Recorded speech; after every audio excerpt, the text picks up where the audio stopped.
Video کو like کر کے آگے شیئر ضرور کر دینا۔ جو بھی نیا شاگرد آتا تھا نا، سبق شروع ہونے سے پہلے غوث پاک کے نام کی فاتحہ، نیا گھر غوث پاک کے نام کی فاتحہ، نئی کتاب کی شروعات غوث پاک کے نام کی فاتحہ، یہی سب ہوتا تھا۔ بڑی محبت تھی۔ اور دائقے بخشش اٹھا کے دیکھو، پہلے رسول پاک کی نعت لکھی، ایک ہی لکھی، بعد میں ساری منقبتیں، پھر بعد میں نعتوں کا سلسلہ شروع ہوتا ہے۔ اور جتنی منقبت کے اشعار غوث پاک کی شان میں لکھا ہے، کسی کے لیے نہیں لکھا، اور جو لکھا ہے خوب لکھا۔ ان جیسا میں نہیں سمجھتا ہوں کہ کسی نے غوث پاک کی شان میں ان کی صدی میں لکھا، ان سے پہلے لکھا ہوگا، ان کی صدی میں ان جیسا کسی نے نہیں لکھا غوث پاک کی شان میں۔ پڑھو تو عقل دنگ رہتی ہے۔ بڑی شان بیان کی غوث پاک کی، اور برکتیں بھی ملی ان کو، بڑی برکتیں ملی، اور محبت کا صلہ ملتا ہی ہے۔ تو فاتحہ ہوئی غوث پاک کے نام کی، توجہ دینا، غوث پاک کے نام کی فاتحہ ہوئی۔ ان دنوں حضور محدث اعظمین سید محمد کے چوچوی رحمۃ اللہ علیہ بھی اعلیٰ حضرت کے یہاں پڑھتے تھے، شاگرد تھے۔ تو اعلیٰ حضرت کے یہاں طریقہ یہ تھا، جب شیرنی وغیرہ بٹتی تھی، کوئی چیز بٹتی تھی، تو محفل میں اگر سید لوگ ہوتے تھے تو سیدوں کو ڈبل دیا جاتا تھا، اور عوام کو ایک حصہ، لوگوں کو ایک حصہ دیا جاتا تھا۔ نسبت کا احترام تھا۔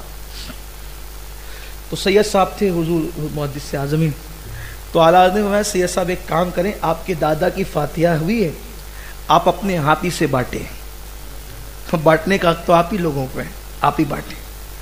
تو انہوں نے بانٹنا حضور محدث اعظم کو جانتے ہیں نا، کتنی بڑی ہستی ہے سرکار محدث اعظم کے چوچوی رحمۃ اللہ تعالی علیہ، حضور سرکار کلا رحمۃ اللہ تعالی علیہ کے بہنوئی، سگے بہنوئی، حضور اشرفی میاں کے نواسے، حضور ہم شبیہ غوث اعظم اشرفی میاں کے نواسے، شیخ الاسلام حضور مدنی میاں کے والد، یہ حضور محدث اعظم کے چوچوی رحمۃ اللہ علیہ۔ بہت بڑے بزرگ گزرے، علم میں، تقریر میں اور خطابت میں، وہ بہت اللہ تعالیٰ نے انہیں شان عطا کی تھی، بڑا ملک اللہ تعالیٰ نے عطا کیا تھا، بہت دور نگاہ تھی آپ کی، اور کلام بھی آپ کے بڑے شان والے تھے۔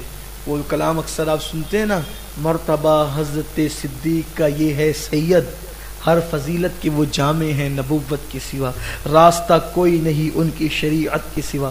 یہ جو کلام انہی کا ہے، اور بھی بہت سارے کلام ہیں۔ اور وہ تیرے پائے، وہ ہاں تیرے پائے کا نہیں، یہ نہیں، قریب آئے ہیں در پر تیرے غریب نواز، کرو غریب نوازی میرے غریب نواز، اور تمہارے در کی کرامت یہ بارہا دیکھی، غریب آئے ہیں اور بن گئے غریب نواز۔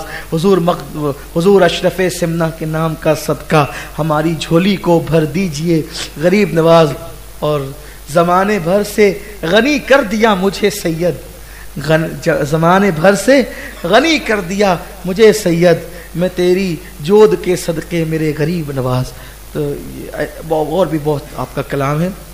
وہ اعلیٰ نے فرمایا کہ سید صاحب آپ شیرنی تقسیم کریں، اور شیرنی تقسیم ہو رہی تھی، لینے اور دینے میں ایسا ہوا کہ ایک چھوٹا سا تنکا شیرنی کا زمین پہ گر گیا۔ اعلیٰ حضرت اٹھ گئے۔ اٹھنے کے بعد میرے امام نے، اب وہ اٹھے تو پوری محفل اٹھ گئی ادب میں، اٹھنے کے بعد اپنے دونوں گھٹنوں کو زمین پہ ٹیک دیا، اور ٹیکنے کے بعد زبان کی نوک پر اس شیرنی کو خود اٹھایا۔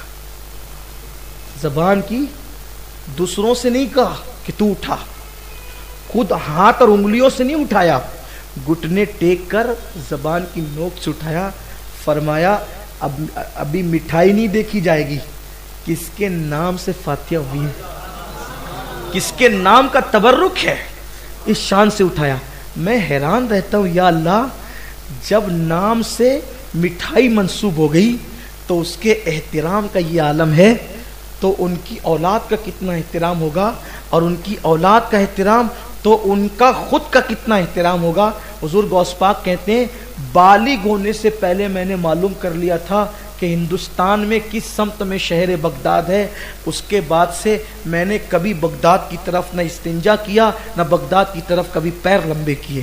جب ادب شان کا ہوتا ہے تو بغداد کی جالیوں سے اتنا ملتا ہے، اتنا ملتا ہے، اتنا ملتا ہے، زمانہ کچھ کہے ہر دن بلند